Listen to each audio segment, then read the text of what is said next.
যতখানি বেশি অসামঞ্জস্যপূর্ণ থাকবে ততখানি বেশি এটা প্রত্যাখ্যাত বলে এটা বিবেচিত হবে। এখন তারা যে এটা গ্রহণ করলো, সমস্ত ক্ষমতার উৎস হইল জনগণ, সমস্ত ক্ষমতার মালিক হইল জনগণ, এই কথাটা ইসলামের মধ্যে এর বিপরীত সামঞ্জস্য রাখে।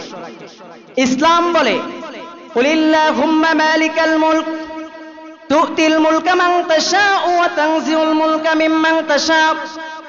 নবী আপনি বলেন সমস্ত ক্ষমতার মালিক হলেন আল্লাহ, আপনি যাকে চান তাকে আপনি ক্ষমতা দেন এবং যার থেকে চান তার থেকে আপনি ক্ষমতা নিয়ে যান। ওয়া তুইজ্জু মান তাশা, আপনি যাকে চান তাকে সম্মান দান করেন। ওয়া তুযিল্লু মান তাশা, এবং যার থেকে চান আপনি সম্মান নিয়ে যান, তাকে লাঞ্ছিত করেন। তা আল্লাহ বলতেছেন সমস্ত ক্ষমতার মালিক আল্লাহ, আর গণতন্ত্র শিখাইতেছে সমস্ত ক্ষমতার মালিক জনগণ। কতটা বৈপরীত্য, কতটা অসামঞ্জস্যপূর্ণ। তারা বলছে যতটা অসামঞ্জস্যপূর্ণ হবে ততটা প্রত্যাখ্যাত বলে বিবেচিত হবে। তার মানে ইসলামকে তারা আগেই প্রত্যাখ্যান করে দিচ্ছে।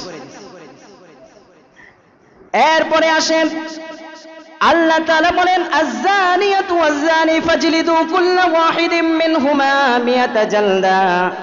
অবিবাহিত নারী পুরুষ যদি জিনা করে তাহলে তাদেরকে তোমরা 100 বেত্রাঘাত করো।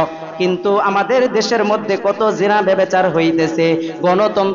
গণতান্ত্রিক দেশগুলোর মধ্যে তাকায়া দেখেন, শুধু বাংলাদেশ নয়, ইন্ডিয়া দেখেন, পাকিস্তান দেখেন, আমেরিকা দেখেন, কত হারে মানুষ জিনা ব্যভিচারের মধ্যে লিপ্ত আছে। কোথাও কিন্তু আল্লাহর এই বিধান প্রণয়ন হয় নাই, বরঞ্চ তারা এই শাস্তি না দিয়ে তারা পতিতালয়ের লাইসেন্স দিয়ে থাকে। যান ইউরোপ আমেরিকার মধ্যে যত গণতান্ত্রিক দেশ আছে সবগুলো দেশের মধ্যে পতিতালয়ের লাইসেন্স দেওয়া আছে, এমনকি আমাদের বাংলাদেশের মধ্যেও আছে।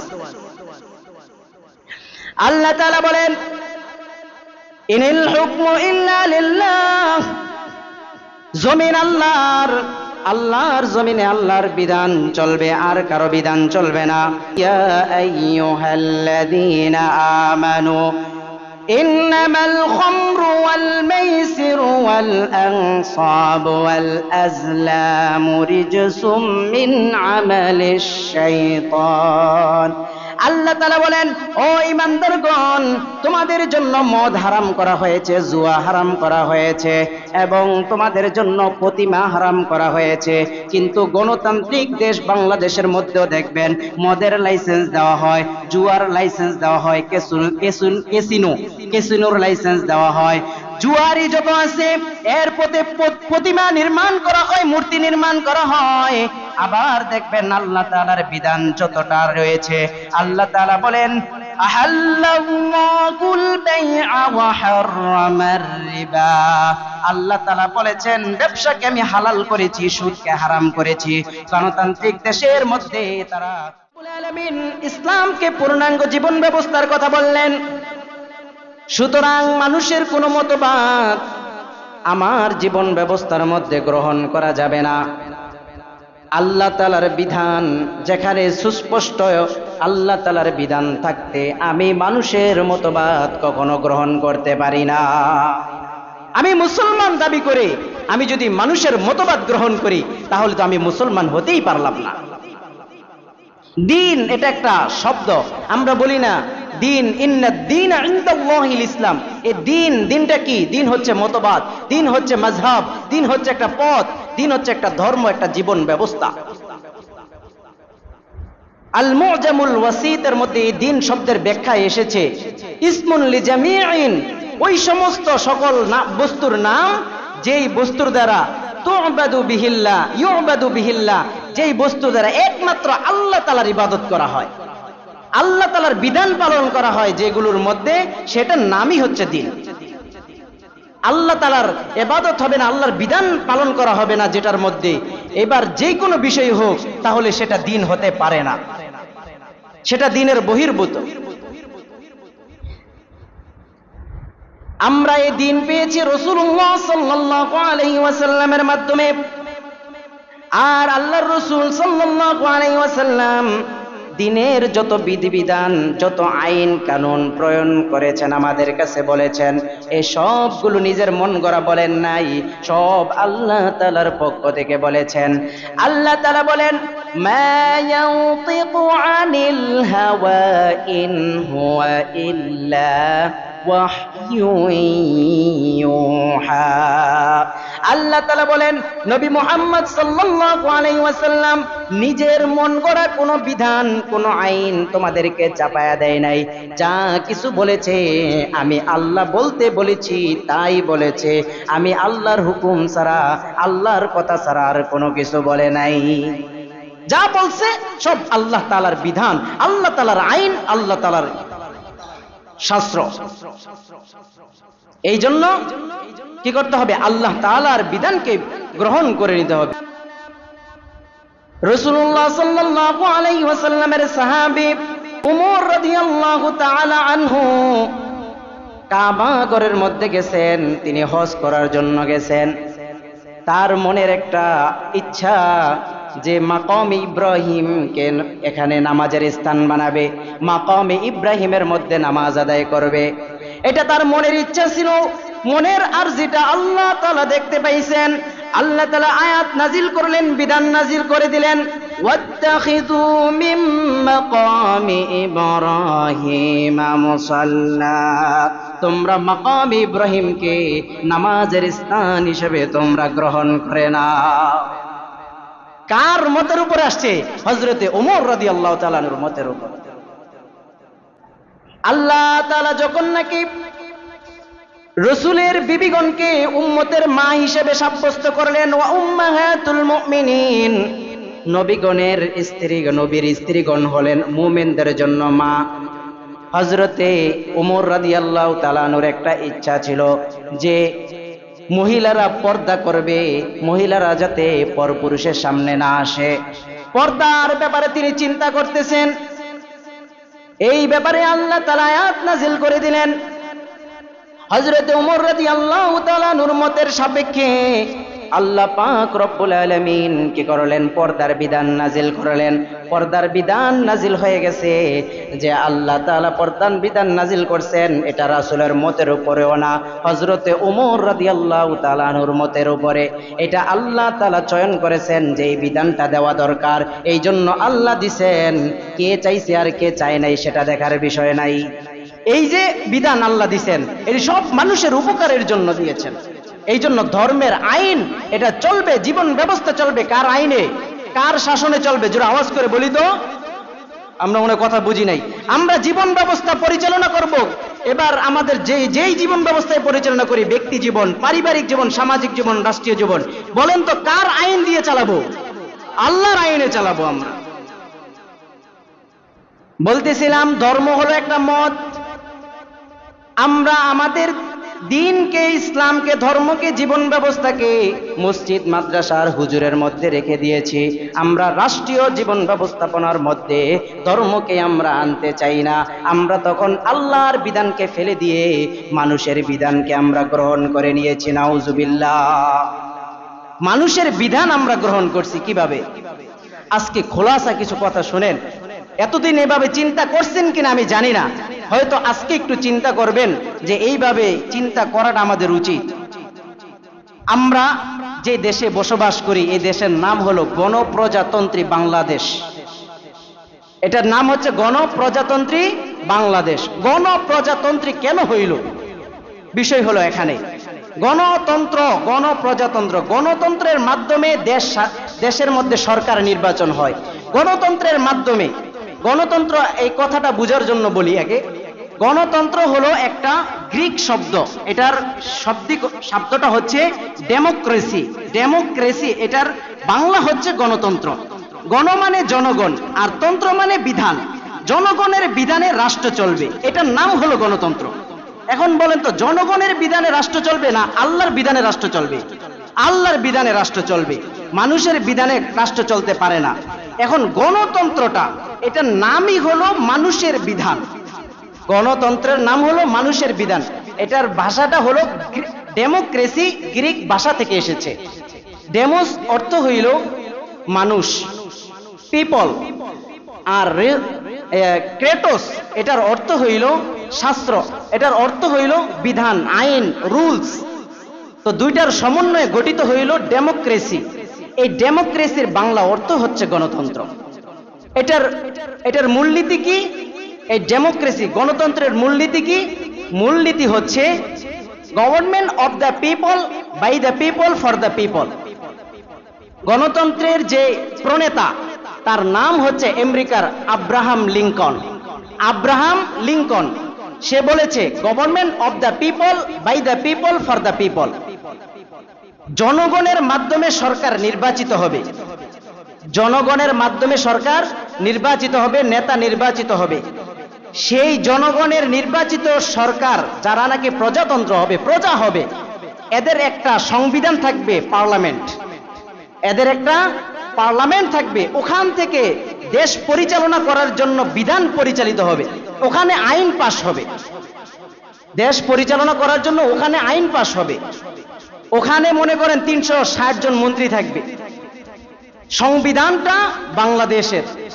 তো সংবিধানের সব মানুষের, জনগণের যত ক্ষমতা আছে, আমরা ভোটের মাধ্যমে আমাদের ক্ষমতাটা আমরা ওই সংবিধানের মধ্যে দিয়ে দিলাম। আমাদের যে ক্ষমতা ছিল, ব্যক্তিগত ক্ষমতা, এই ক্ষমতা আমরা ভোটের মাধ্যমে ওই সংবিধানে দিয়ে দিলাম। এখন সংবিধান যেটা ফায়সালা করবে ওইটাই আমাদেরকে মেনে নিতে হবে। এখন এই ফায়সালাটা যদি আমি মুসলিম, ইসলামের পক্ষে আসে তারপরও মেনে নিতে হবে, যদি বিধর্মী ইহুদিদের, খ্রিস্টানদের আর হিন্দু চারালদের পক্ষে যদি আসে তাহলেও মেনে নিতে হবে। তখন আমাদের আর কোনো ক্ষমতা থাকবে না সেখানে কথা বলার, কারণ আমরা আমাদের ক্ষমতা ভোটের মাধ্যমে দিয়ে দিছি। এখন কথা হইল ওইখানে আইন পাশ হয় কিভাবে? পার্লামেন্টের মধ্যে আইন পাশ হয় কিভাবে? স্পিকারের কাছে সবাই আবেদন জানায়। স্পিকার একটা বিষয় নিয়ে 360 জন মন্ত্রিসভা থাকে, ওনাদের কাছে পেশ করে যে এই অমুক কোম্পানিকে আমরা মদের লাইসেন্স দিতে চাই, এই পক্ষে আপনারা কয়জন আছেন হাত তোলেন। তখন 10 জন হাত তোলে, 10 জন মন্ত্রী হাত তোলে। হাত তোলার পরে বলে এবার বিপক্ষে কারা আছেন হাত তোলেন। তখন আবার 5 জন মন্ত্রী হাত তোলে, 5 জন মন্ত্রী হাত তোলে। তখন অবস্থাটা হয় কি যে 10 জন হইল পক্ষে আর 5 জন হইল বিপক্ষে, তাহলে বিপুল ভোট পাইল প্রজাতন্ত্রের, বিপুল ভোট পাইল পক্ষে। তো স্পিকার কি করে? সেটার মধ্যে লাইসেন্স দিয়ে দেয়, সেই পক্ষে রায় দিয়ে দেয়। এখন কথা হইল বাকি যারা সদস্য আছে এরা পক্ষ নিল না, বিপক্ষও গেল না, এরা নিরপেক্ষ হয়ে গেল। তার মানে নিরপেক্ষ এটাও একটা ধর্ম। এই জন্য বলতেছিলাম, যিনি প্রণেতা তার যেই কথা, তার যে সংজ্ঞা, ওই সংজ্ঞার দিকে তাকাইতে হবে। তিনি কি জন্য সেটা কি করছেন, বানাইছেন, সেটা গ্রহণ করেছেন। 20 শতাব্দীর শুরুর দিকে উসমানী খেলাফত যখন বিলুপ্ত হয়ে যায়, ধ্বংস হয়ে যায়, তখন এই 20 শতাব্দীর শুরুর দিকে আব্রাহাম লিঙ্কন এবং খ্রিস্টান যারা, তারা চিন্তা করলেন মানুষকে যদি আমরা ধর্ম হিসাবে একটা ধর্ম প্রচার করতে যাই তাহলে সেটার মধ্যে মানুষ গ্রহণ করবে না, সেটাতে মানুষ আসবে না। মুসলমান সেটা গ্রহণ করবে না তো প্রথম কাতারে, এরপরে ভিন্ন ধর্মাবলম্বী যারা, ইহুদি বলেন, হিন্দু বলেন, খ্রিস্টান বলেন, এরা তো আরো আগেই আসবে না। তো এদেরকে কিভাবে অন্য ধর্মের মধ্যে নিয়ে আসা যায়? তো তারা এটাকে, এই গণতন্ত্রটাকে ধর্ম বলেন প্রচার না করে তারা বলে এটা সরকার গঠনের জন্য, সরকার নির্বাচনের জন্য একটা মাধ্যম। এই মাধ্যমটা তারা প্রচার করে, এটা একটা মাধ্যম মাত্র। তো তারা যেটা বলে সমস্ত ক্ষমতার উৎস থাকে জনগণের, এই জনগণ তারা ক্ষমতা দিয়ে দেয় প্রজাতন্ত্রের কাছে, এরা এটার বিধান আলোচনা করে। এদের অবস্থাটা কি হয় যে জনগণের জন্য জনগণই বিধান প্রণয়ন করবে। বাংলাদেশ পার্লামেন্টের 300 সদস্যর যারা থাকে, এই সংবিধানের মধ্যে একটা ধারা আছে, এটা 7-এর 2 নম্বর ধারায় বলা হয়েছে যে জনগণের অভিপ্রায় পরম অভিব্যক্তি রূপে এই সংবিধান প্রজাতন্ত্রের সর্বোচ্চ আইন বলে বিবেচিত। এই আইনের বিরোধিতায় সামঞ্জস্যতা, যে আইন থাকবে ওই আইনটাকে যতখানি বেশি অসামঞ্জস্যপূর্ণ থাকবে ততখানি বেশি এটা প্রত্যাখ্যাত বলে এটা বিবেচিত হবে। এখন তারা যে এটা গ্রহণ করলো, সমস্ত ক্ষমতার উৎস হইল জনগণ, সমস্ত ক্ষমতার মালিক হইল জনগণ, এই কথাটা ইসলামের মধ্যে এর বিপরীত সামঞ্জস্য রাখে। ইসলাম বলে কুলিল্লাহুম্মা মালিকাল মুলক তুতিল মুলকা মান তাশাউ ওয়া তানজিউল মুলকা মিম্মান তাশাউ। নবী আপনি বলেন সমস্ত ক্ষমতার মালিক হলেন আল্লাহ, আপনি যাকে চান তাকে আপনি ক্ষমতা দেন এবং যার থেকে চান তার থেকে আপনি ক্ষমতা নিয়ে যান। ওয়া তুইজ্জু মান তাশা, আপনি যাকে চান তাকে সম্মান দান করেন। ওয়া তুযিল্লু মান তাশা, এবং যার থেকে চান আপনি সম্মান নিয়ে যান, তাকে লাঞ্ছিত করেন। তা আল্লাহ বলতেছেন সমস্ত ক্ষমতার মালিক আল্লাহ, আর গণতন্ত্র শিখাইতেছে সমস্ত ক্ষমতার মালিক জনগণ। কতটা বৈপরীত্য, কতটা অসামঞ্জস্যপূর্ণ। তারা বলছে যতটা অসামঞ্জস্যপূর্ণ হবে ততটা প্রত্যাখ্যাত বলে বিবেচিত হবে। তার মানে ইসলামকে তারা আগেই প্রত্যাখ্যান করে দিচ্ছে। এরপরে আসেন আল্লাহ তাআলা বলেন আয-যানিয়াতু ওয়াজ-যানি ফাজলিদু কুল্লা ওয়াহিদিম মিনহুমা মিয়াতা জালদা। অবিবাহিত নারী পুরুষ যদি জিনা করে তাহলে তাদেরকে তোমরা 100 বেত্রাঘাত করো। কিন্তু আমাদের দেশের মধ্যে কত জিনা ব্যভিচার হইতেছে। গণতান্ত্রিক দেশগুলোর মধ্যে তাকায়া দেখেন, শুধু বাংলাদেশ নয়, ইন্ডিয়া দেখেন, পাকিস্তান দেখেন, আমেরিকা দেখেন, কত হারে মানুষ জিনা ব্যভিচারের মধ্যে লিপ্ত আছে। কোথাও কিন্তু আল্লাহর এই বিধান প্রণয়ন হয় নাই, বরঞ্চ তারা এই শাস্তি না দিয়ে তারা পতিতালয়ের লাইসেন্স দিয়ে থাকে। যান ইউরোপ আমেরিকার মধ্যে যত গণতান্ত্রিক দেশ আছে সবগুলো দেশের মধ্যে পতিতালয়ের লাইসেন্স দেওয়া আছে, এমনকি আমাদের বাংলাদেশের মধ্যেও আছে। আল্লাহ তাআলা বলেন ইনিল হুকমু ইল্লা লিল্লাহ, জমিন আল্লাহর জমিনে আল্লাহর বিধান চলবে, আর কারো বিধান চলবে না।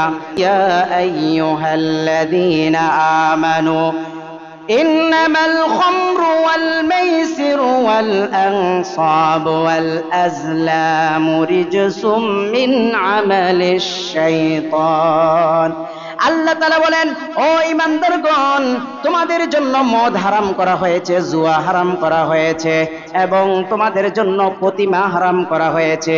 কিন্তু গণতান্ত্রিক দেশ বাংলাদেশের মধ্যেও দেখবেন মদের লাইসেন্স দেওয়া হয়, জুয়ার লাইসেন্স দেওয়া হয়, ক্যাসিনোর লাইসেন্স দেওয়া হয়। জুয়ারি যত আছে এর প্রতিমা নির্মাণ করা হয়, মূর্তি নির্মাণ করা হয়। আবার দেখবেন আল্লাহ তাআলার বিধান যতটা রয়েছে, আল্লাহ তাআলা বলেন আহাল্লাল্লাহুল বাইআ ওয়া হারামার রিবা। আল্লাহ তাআলা বলেছেন ব্যবসাকে আমি হালাল করেছি, সুদকে হারাম করেছি। গণতান্ত্রিক দেশের মধ্যে তারা সুদের লাইসেন্স দেয়, আর সুদকে তারা কি মনে করে এই সুদ হলো বাংলাদেশের দেশের অর্থনৈতিক ব্যবস্থাপনা, এই অর্থনৈতিক ব্যবস্থাপনার মূলে হইল সুদ। তারা মনে করে এটার মাধ্যমে দেশ ডেভেলপ হবে, দেশ অনেক উন্নত হবে। কিন্তু আল্লাহ তাআলা বলেন সুদকে আমি নিশ্চিহ্ন করে দেই। ইয়া আইয়ুহাল্লাযীনা আমানুত্তাকুল্লাহ ওয়া যারু মা বাকিয়া মিনার রিবা। তোমাদের সুদের যে বকেয়া আছে ওই বকেয়াটা তোমরা ছেড়ে দাও। আর যদি ফাইল্লাম তাফআলু, যদি তোমরা ছেড়ে না দাও, ফাযানু বিহারবিম মিনাল্লাহি ওয়া রাসূলিহি, তাহলে তোমরা আল্লাহ এবং আল্লাহর রাসূলের সাথে যুদ্ধ করার জন্য প্রস্তুত হয়ে যাও। আল্লাহর রাসূলের সাথে যুদ্ধ করার জন্য প্রস্তুত হয়ে যাও। অথচ আমাদের দেশের মধ্যে কিন্তু সুদি কারবার যত কিছু আছে, ব্যাংকে তো আছেই, এরপর আরো এনজিওরা যারা আছে মনে করেন যে তারা কিস্তির মাধ্যমে সুদ দেয়, আরো বিভিন্ন যত এনজিও আছে, ব্রেকের মাধ্যমে যত ইয়াগুলো আছে সব কিন্তু সুদি কারবার। এই সবগুলোর লাইসেন্স কিন্তু গণতান্ত্রিক ভাবে এসেছে, ইসলামে এর কোনো বৈধতা নাই।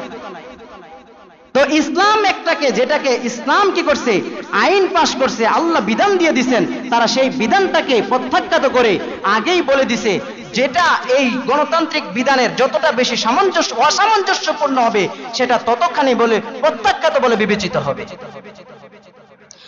এই জন্য আমাদের দেশের মধ্যে অনেক ভাইয়েরা চাইতেছেন গণতান্ত্রিক ভাবে সরকার হয়ে তারা ইসলাম কায়েম করবে, সেটাও সম্ভব না। গণতান্ত্রিকভাবে ইসলাম কায়েম করা এই পর্যন্ত কেউ পারে নাই, কিয়ামত পর্যন্ত পারবে না। এটা একটা হারাম মতবাদ, এটা একটা শিরকি মতবাদ, কুফরি মতবাদ।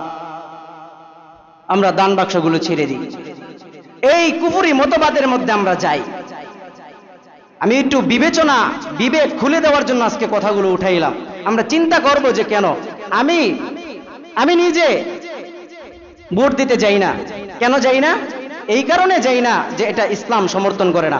আমি আজকে যাকে নির্বাচন করব, আজকে চিন্তা করে দেখেন, গণতন্ত্র মানুষের অধিকারকে সমান করে দিয়েছে। মানুষের অধিকার দেখেন, একজন মুত্তাকি পরহেজগার ব্যক্তি, ইসলামের স্কলার, এর একজনের কথায় হাজার হাজার লক্ষ লক্ষ মানুষ শোনে। তো এই ব্যক্তির ভোটটা যেরকম মর্যাদাপূর্ণ, একজন চোর, বাটপার, লম্পট যে, ডাকাত যে, জিনাকার যে, এর ভোটের মর্যাদাটা ঠিক ওই ইসলামিক স্কলারের মর্যাদার সমান হয়। অথচ আল্লাহ তাআলা বলেন, ইন্না আকরামাকুম ইনদাল্লাহি আতকাকুম। আল্লাহ তাআলার কাছে মর্যাদার দিক থেকে সবচেয়ে উপনীত হলেন ওই ব্যক্তি যে আল্লাহ তাআলার বিধানকে যত বেশি মানবে। যার মধ্যে তাকওয়া যত বেশি থাকবে তার মর্যাদা সবচেয়ে উন্নীত। অথচ এটাকে কি করছে? সমান অধিকার দিছে। এবার ইসলাম বলে ইলেকশন নয়, ইসলাম হলো সিলেকশনের কাজ। গণতান্ত্রিক বিষয়গুলো ইলেকশনের কাজ। ইলেকশনের মধ্যে যে কেউ নেতা হওয়ার জন্য, নির্বাচিত হওয়ার জন্য, ক্ষমতায় দাঁড়ানোর জন্য দাঁড়াইতে পারে। এই জন্য লক্ষ্য করে দেখবেন, বাংলাদেশের মধ্যে, আমাদের দেশের মধ্যে কোনোদিন তাকে কেউ মানুষ চিনেও নাই, মানুষ তাকে জানেও নাই। হয়তো হারাম কাজে লিপ্ত থাইকা একজন হিরো হয়ে গেছে, সেই হিরো আলমও সংসদ সদস্য হওয়ার জন্য সে প্রার্থী হিসাবে দাঁড়ায়। আবার দেখবেন সারা জীবন বেশ্যাখানায় কাটাইছে, গান আর নর্তকী করে করে জিন্দেগি পার করছে, এমন মমতাজ বেগমও বাংলাদেশের পার্লামেন্টের সংসদ সদস্য হিসাবে বিবেচিত হয়, ঠিক কিনা? হ্যাঁ, তাহলে এটা কি গণতন্ত্র? এটা কি ইসলামের সাথে সামঞ্জস্য না অসামঞ্জস্য হইল? চিন্তা করে দেখেন, বাংলাদেশ শুধু নয়, সারা বিশ্বের মধ্যে যতগুলা দেশ আছে, এই গণতন্ত্র এটা একটা এমন ধর্ম যে ধর্মটাকে তারা ধর্ম বলে প্রচার করে না, কিন্তু ধর্মের যত কাজ আছে সব কাজগুলো এটার মধ্যে তারা ঢুকাইয়া দিছে। সব কাজগুলা যে কুফরি যে ব্যবস্থাপনা আছে, সমস্ত ব্যবস্থাপনা মুসলমানের মধ্যে ঢুকাইয়া দিছে। আজকে আমরা ইমানদার সাব্যস্ত করি, আজকে আমরা মুসলমান দাবি করি, কিন্তু আমাদের ইমান তারা কেড়ে নিতেছে। ইহুদি খ্রিস্টানরা কিভাবে, আমরা সেটার দিকে লক্ষ্য করি না। আমরা আমাদের ইমান বিক্রি করে দিয়ে আসতেছি। আমরা আমাদের ইমান, ইজ্জতের, আমাদের যে আমল সব কিছু বিনষ্ট করে ফেলে আসতেছি। আজকে আমাদের মুসলমানের দেশের মধ্যে মুসলমান নিজেরা নিজেদের অধিকার পায় না। আজকে দেখেন ইন্ডিয়ার মধ্যে আজকে মুসলমানরা তারা নির্যাতিত, নিপীড়িত হইতেছে। তারা বলে যে বাংলাদেশের মধ্যে সংখ্যালঘু হিন্দুদের উপরে মুসলমানরা নির্যাতন করে। মুসলমানরা এই কাজ কখনো করে নাই, কিয়ামত পর্যন্ত করবে না। হয়তো তৃতীয় কোনো পক্ষ এটা কাজ করে, কিন্তু আমাদের এই দোহাই দিয়ে যে আমরা বাংলাদেশের মধ্যে সংখ্যালঘুদেরকে আমরা নির্যাতন করি, এই দোহাই দিয়ে ইন্ডিয়ার মধ্যে আজকে মুসলমান সংখ্যালঘুদের উপরে নির্যাতন করছে, নিপীড়ন করতেছে। তারা হলো চরম উগ্রবাদী, তারা হলো চরমপন্থী। এদেরকে ইসলাম কখনো সমর্থন করবে না। এই দলটা, এই জাতিটা কাল কিয়ামতের ময়দানে আল্লাহ তাআলা বলেন লিত্তাগিনা মাআবা, এদের জন্যই হইল জাহান্নাম। এই জাহান্নাম তাদের জন্য আমি রেখেছি, তারা লাবিসিনা ফিহা আবা, সেখানে যুগের পর যুগ তারা সেখানে থাকবে। অতএব এই দেশ মুসলমানের দেশ। এই মুসলমানের দেশের মধ্যে মুসলমান স্বাধীনভাবে চলবে, স্বাধীনভাবে ইসলাম পালন করবে। কিন্তু এই দেশের মধ্যে মুসলমানের কোনো কর্তৃত্ব হরণ করা হয়, মুসলমানের উপর, আলেমদের উপরে নির্যাতন করা হয়। কত আলেম নির্যাতিত, এখনো জেলের মধ্যে আছে, নির্যাতিত, নিপীড়িত আছে।